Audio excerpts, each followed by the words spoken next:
Well, hi there. I'm going to show you how to do my Kota Stitch. And the yarn I'm going to use today is Creative Melange Chunky. And the color is 067. It is a nice chunky yarn. And it's half wool and half acrylic. So it's exactly 53 wool and 47% acrylic. And it feels pretty wool-like.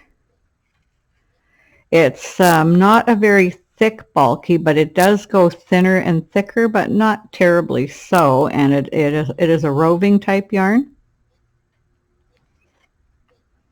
Although it does have some colors wound in here, so maybe it's not quite as roving as I thought. There's some twist to it. Okay. So the color has a lot of blues and pinks and golds and really pretty tones in it.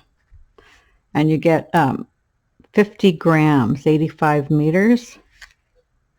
So they're not huge balls either. Okay, but they're very, very nice. And where you get this particular yarn usually is online, either from Universal Yarn or from one of the online stores that carries it.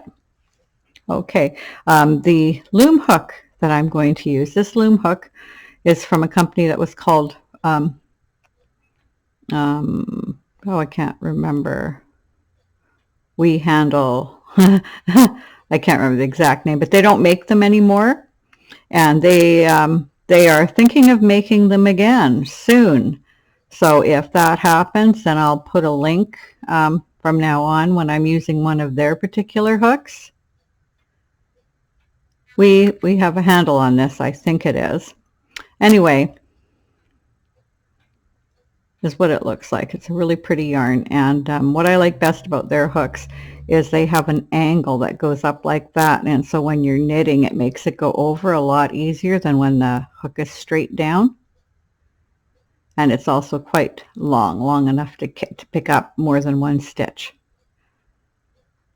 Okay, and the loom I'm using, this is a Cindywood loom. It has 42 pegs and it's a 5/8 inch gauge. So I'm using a large gauge, but not the 3/4. I'm using the 5/8 inch gauge. So from here to here is 5/8 of an inch.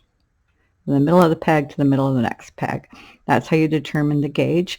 And I'm using a thinner type bulky. Okay, so I'll just get this a little organized and this yarn fixed up and we will get started. Okay, so it's a 2-row stitch.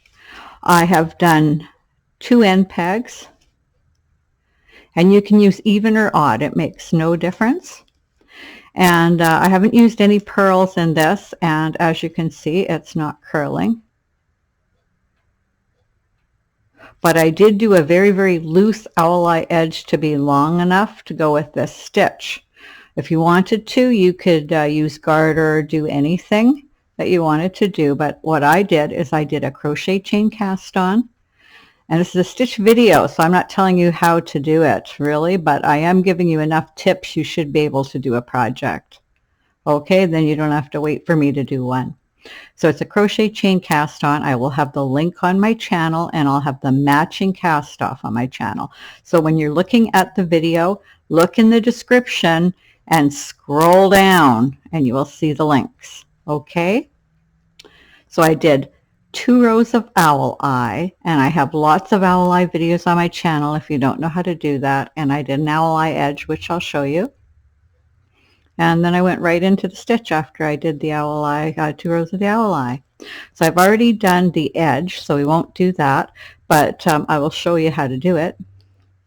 So for 1 row, okay, you're going to do roses and chain stitch. So to do that, I got to finish my stitch on here that I had for the edge stitch, so I'm going to do that. So to do that, you go over and do a U-knit.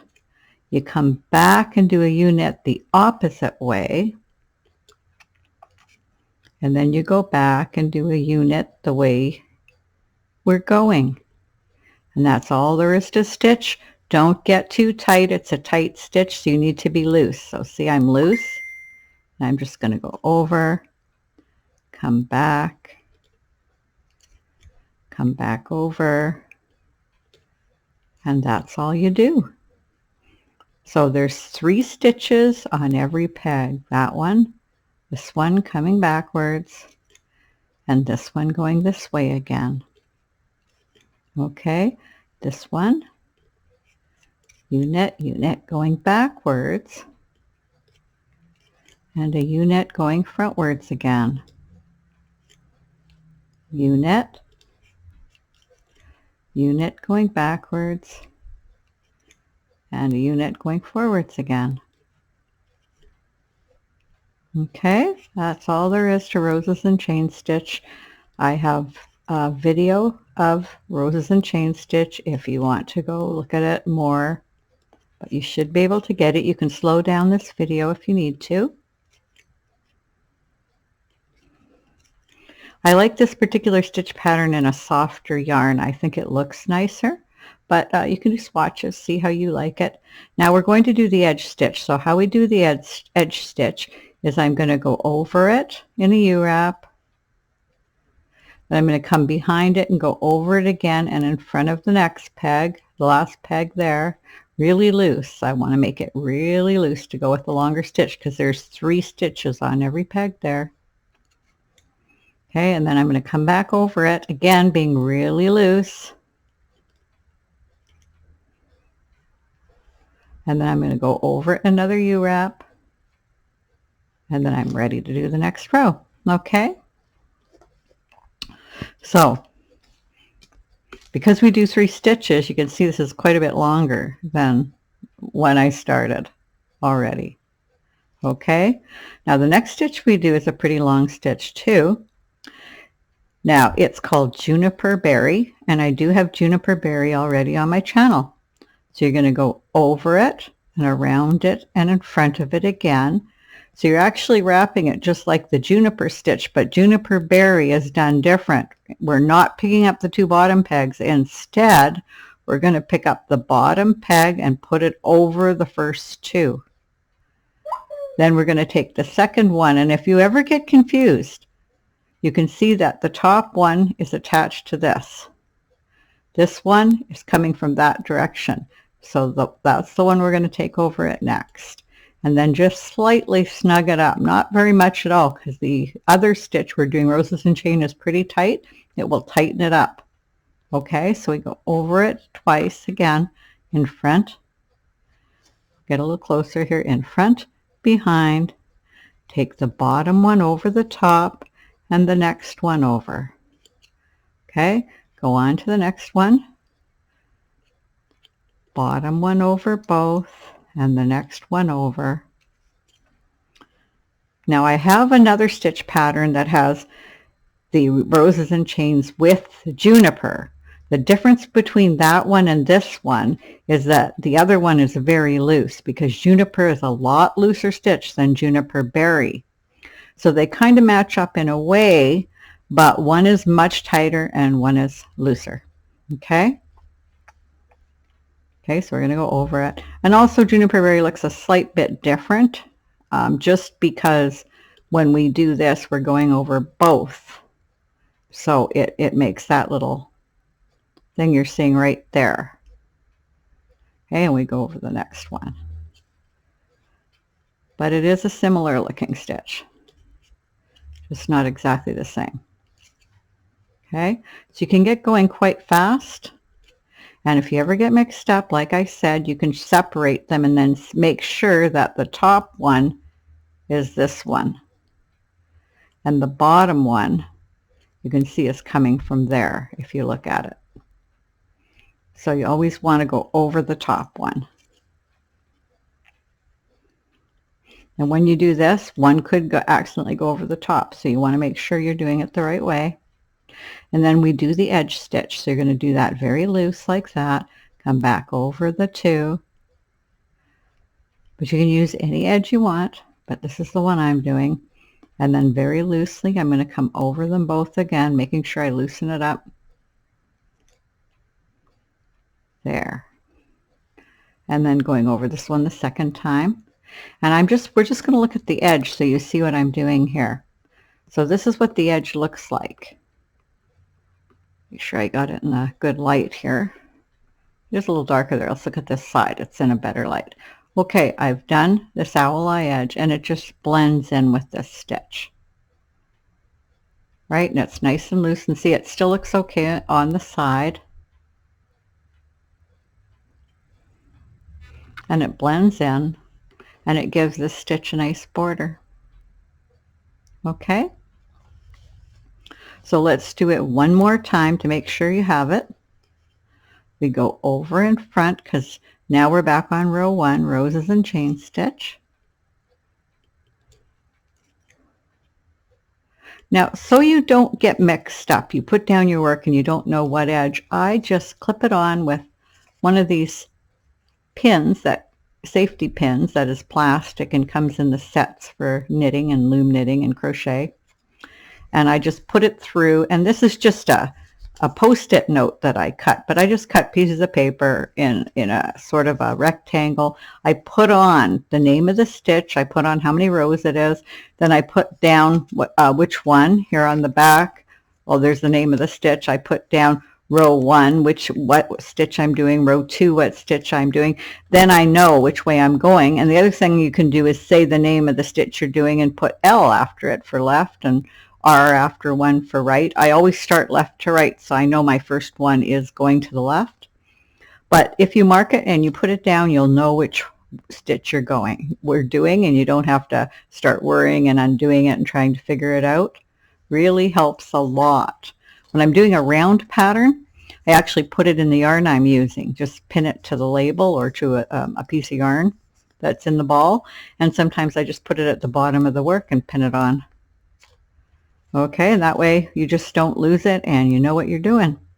Okay, so I'm going to go over in the roses and chain stitch, come back in the roses and chain stitch, and go over again. That's all there is to it. So I'm going to just have you more watch me this time. We'll get nice and close and you can see what I'm doing.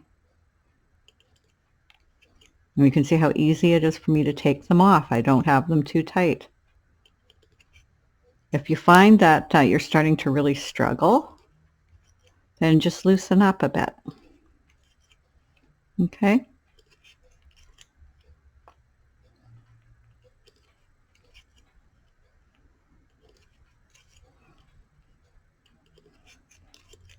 Now, roses and chain is a fairly tight stitch on its own, and it's got a lot of texture, so it adds a lot of texture to this stitch. And I will remember to show you the texture.